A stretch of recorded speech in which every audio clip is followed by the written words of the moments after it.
Bonjour Gianluca Taroli. Bonjour. L'élection de Donald Trump a généré beaucoup d'attentes en termes de croissance économique, poussant le dollar américain à la hausse. Eh bien, depuis, on constate un repli de la devise américaine. Alors, est-ce la fin du cycle haussier du billet vert après une hausse de 40% depuis son point bas de 2011? Probablement. En tout cas, on s'en rapproche. Nous pensons qu'effectivement, le dollar est aujourd'hui dans une phase d'un processus de formation de point haut. Un certain nombre de facteurs qui étaient favorables au dollar ces dernières années sont gentiment en train de se retourner. Et quels sont ces facteurs devenus moins porteurs? Lorsqu'on regarde les devises, il faut toujours les regarder en relatif, les unes par rapport aux autres.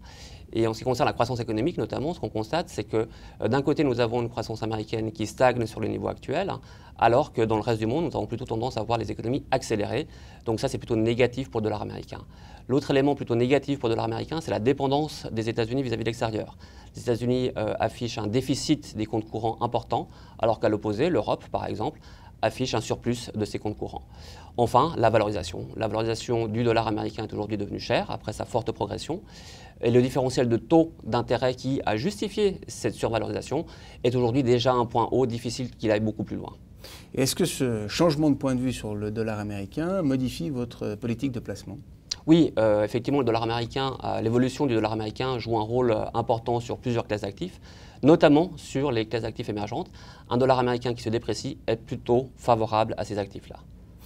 Alors du point de vue fondamental, quelle est la situation économique des régions émergentes?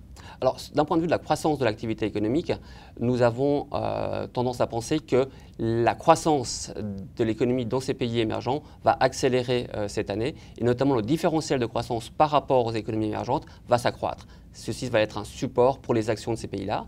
En ce qui concerne l'inflation, nous avons une décélération de la croissance des prix dans ces zones-là. Ceci va permettre en fait à leur banque centrale de baisser leur taux d'intérêt. Ceci va forcément être positif pour leurs obligations, mais également pour leurs actions.